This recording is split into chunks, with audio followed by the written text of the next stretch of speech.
Nah, hebatnya zaman dulu itu wartawan itu dorak duwe pikiran sing aneh-aneh itu. Jadi misalnya saya, Pak Dadi, Mas Bimo, itu kalau ada acara, itu ditekani bareng Mas. Bareng.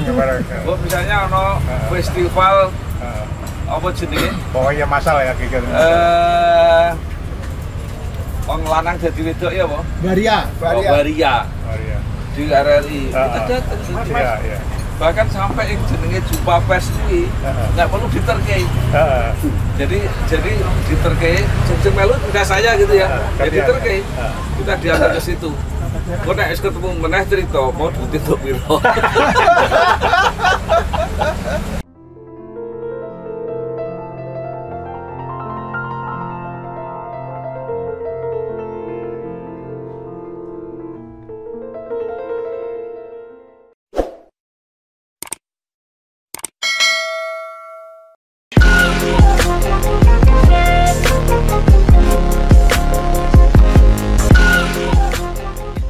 Pertemuan KTT Angkringan bukan sekadar ajang kumpul-kumpul atau bernostalgia. Lebih dari itu, pertemuan ini menjadi ruang pemantik semangat untuk terus berkarya, berbagi cerita, dan menjaga kenangan lama agar tak lekang oleh waktu. Banyak kisah lucu, hangat, dan penuh makna terungkap dari para jurnalis senior yang pernah meramaikan dunia media, khususnya di Suara Merdeka. Hari Bustaman mengenang sosok Bambang Sadono sebagai Wong Deso yang dulunya bukan siapa-siapa. Ia menyebut Bambang sebagai sosok yang paling ribet urusan uang. Namun, kenangan paling berkesan justru muncul ketika Bambang membuatkan buku ulang tahun ke-70 untuknya. Hari Bustaman juga mengingat Pak Item sebagai orang yang pandai berkelit, tetapi sangat membantu dalam banyak kesempatan. Saya itu senang banget ketika kita berkumpul, terutama dulu Pak Bambang, Pak Dadi, Pak Item, dan lain sebagainya. Kita membalik masa lalu. Pak Dadi itu nyono sekarang ini jebule kayak ini. Dulu saya udah prediksi ini mesti jadi wong. Karena apa? Ketemu Pak Dadi di sini kali gawe iki saya pedhi wonge wis cangar. Anu giblah ketoke ora tau guyu. Patah-patah. Saya baru bisa ketawa ketika Pak Dadi kuwi nggone bagian Pandanaran. Diutus Pak Budi kuwi njaluk kaos anu Hari Effendi kaos Suara Merdeka masih kelingan. Itu Pak Effendi mutus Pak Dadi, Pak Dadi lama banget. Aku njaluk berapa itu diluwi dia. Wis nyotak luwi sisan kowe. Nanti masih Pak Dadi. Semoga Aku sali. Ya. Terus yang kedua, kenangan Pak Bambang. Pak Bambang itu di sini bukan apa-apa. Pak Bambang ini tenang ya itu. Pernah susah. Pak Bambang ini wes wong nyun sewu, wes wong desa. Dia kan wes sederhana banget. Wah, teko-teko saya keringetan ya di sana. Terus dia paling jelimet dewe kalau masalah duit. Kalau duit terus. Nah, sehingga saya lebih kelingan lagi ketika Pak Bambang itu membuatkan buku saya buku ulang tahun nyoki dari ulang tahun ini. Mungkin balas jasa di sini kan saya dia kali dia. Kok ulur barak sido. Baru kan kelebihan. Ini udah Bambang waktu saya ke sana itu ke rumahnya itu tahun dulu beliau diungsu kayak banget. Rumahnya kok istana, wis kok omong dari anggap dia bodoh aku tiga apa-apa. Tapi saya yang besar lagi Mas Item ini. Pak Item dulu itu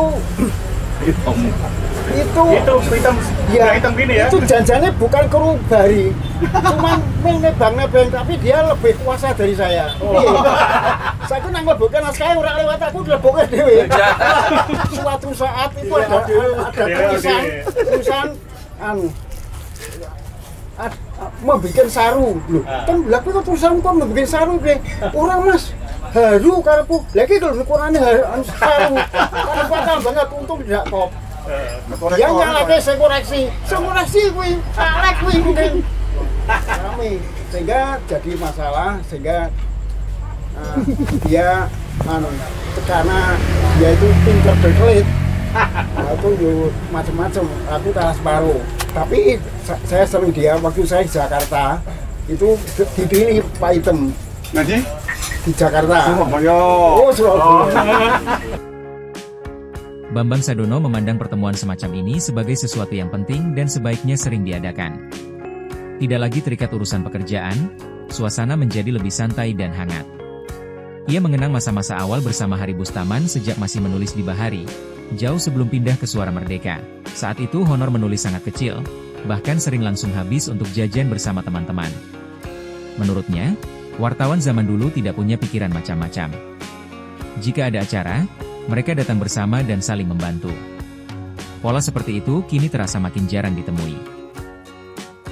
Ya, Bang. Ya, baik. Oke. Baik, saya sebenarnya pertemuan semacam ini itu apa ya, sesuatu yang penting menurut saya, karena kita kan terus sudah terbebaskan ngomong sing gawean, orang ngurus yang wajib ya. Ya, kita udah ngomong apa saja bebas, dan saya sudah ada. Kalau Pak Hari yang punya ide, itu selalu saya pengen realisasi. Kan sebenarnya ini sih WA, mumpung saya do cover, saya do sempat kumpul, ayo Mas kapan? Saya gitu. Dengan Pak Hari ini luar biasa karena benar-benar nulis di Bahari itu sebelum di Suara Merdeka, Mas. Iya. Jadi udah klutek gonore Siti. Tapi apa ya? Ada ya, tapi ada. Sepulur gitu loh. Pokoknya setiap minggu gitu. Dan di situ tidak hanya nulis tapi bisa main. Itu main ngobrol. Dan yang paling seneng itu akhir bar untuk honor itu tek gue jajan ning ngarepan ya. Karena kancane akeh to. Kabeh nah, saya kira dulu tuh bahagia banget ya kita nih ya. Pak Hari ini lumayan, dan saya kalau bisa pertemuan ini diulang-ulang, mau berapa kali gitu, kita sepakat memilih waktunya malam Jumat, karena kalau malam Minggu itu saya terutama ya, mungkin yang lain-lain juga, itu kalau sudah diajak cucu kan kita nggak bisa menghindar. Nah tapi kalau ini misalnya kemana? Keangkringan, harus mundur kabeh, serada melu mesti. Karena mereka nggak mau. Saya tuh khawatir. Pak Bambang menghindari mal minggu. Sing toko wong papat ya apa-apa. Waduh, nekat banget. Kita itu nggak perlu banyak-banyakan. Gitu. Jadi kita bisa ngomong kenapa ini penting, karena ini ibarat gelombang, itu gelombangnya udah sama. Kita nggak usah kayak orang wong anyar harus ngomong sing rada ora enak gitu kan, nggak ada. Jadi kita nggak punya keribuan. Pak Item ini, Pak, saya bergaul dengan Pak Item itu sejak anak saya belum lahir ya, apa pas lahir? Ya sebelum lahir kayak Lintang, maksudnya Lintang belum, udah lama berarti. Ini lalean Lintang ini yang jago. Iya. Jadi udah lama sekali. Nah, hebatnya zaman dulu itu wartawan itu dorak duwe pikiran sing aneh-aneh gitu. Jadi misalnya saya, Pak Dadi, Mas Bimo, itu kalau ada acara, itu ditekani bareng, Mas. Bareng. Misalnya ono festival apa jenenge? Pokoknya masalah ya gitu. Wong lanang dadi wedok ya apa? Baria.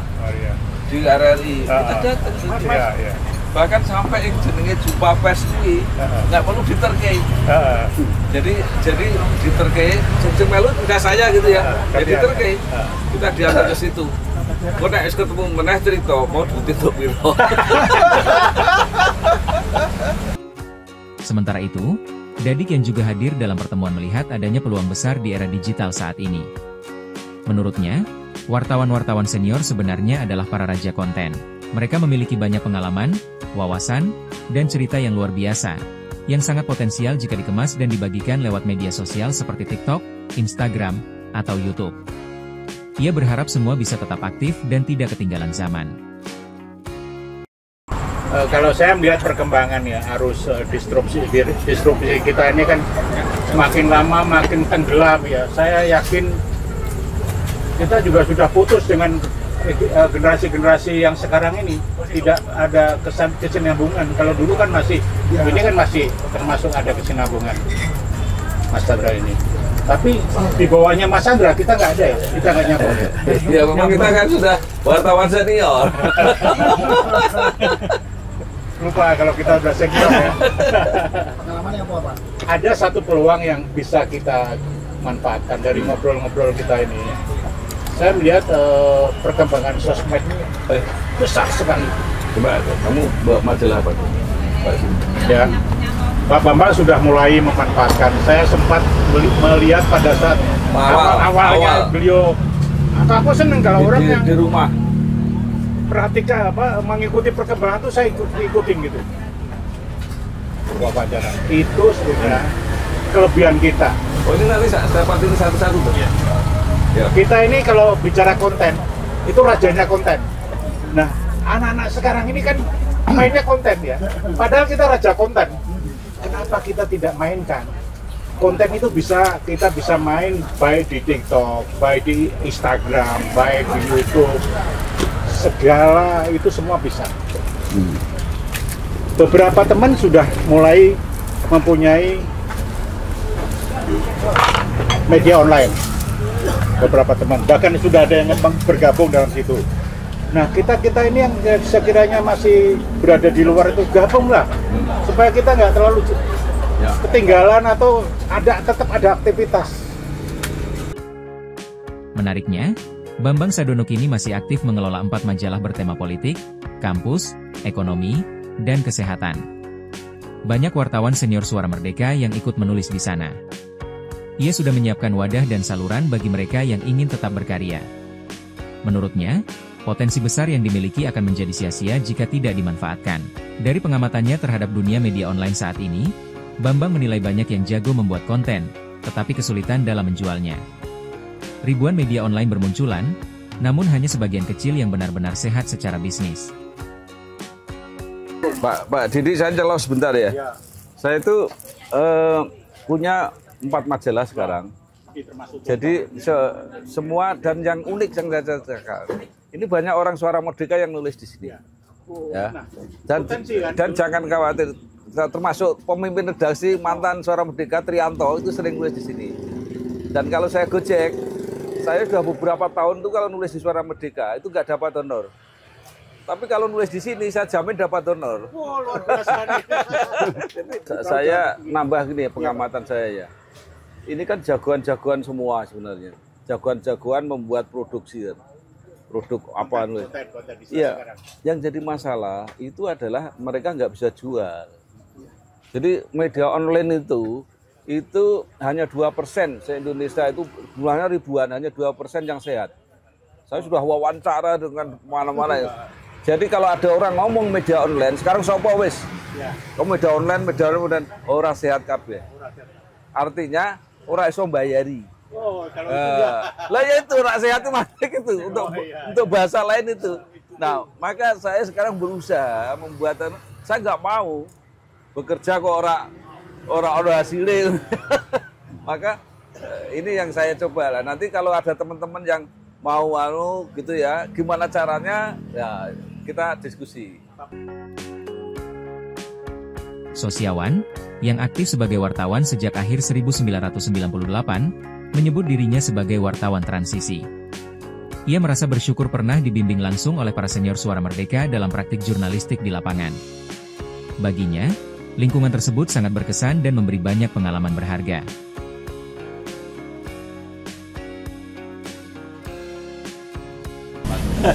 Iya, saya ini termasuk kalau wartawan generasi apa ini? 80-an ya? Iya. Transisi mungkin ya. Transisi ya, 80-an akhir 90-an.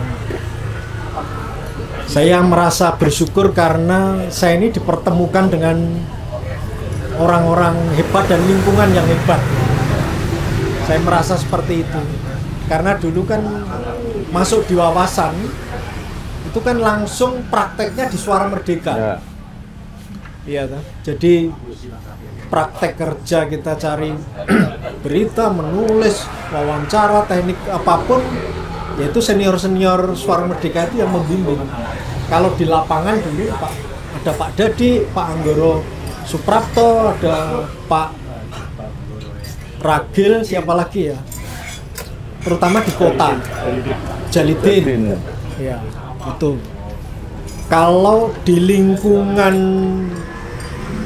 PWI Terus terang memang waktu itu saya pertama kali direkrut menjadi pengurus itu di era kepengurusannya Pak Bambang. Ya. Jadi Pak Bambang ini orang pertama yang memberi kepercayaan pada saya, wartawan Nul Pudol Anyar, itu sudah dimasukkan di kepengurusan, meskipun hanya seksi ya, seksi pendidikan atau apa dulu saya lupa. Ya, tapi pembelajaran itu yang saya kira menjadi luar biasa ya, karena dulu kepengurusan PWI di eranya Pak Bambang kan boleh dikata era keemasan ya. Kita masih menjadi satu-satunya organik profesi dengan tingkat penerimaan di lingkungan pemerintahan itu sangat luar biasa ya.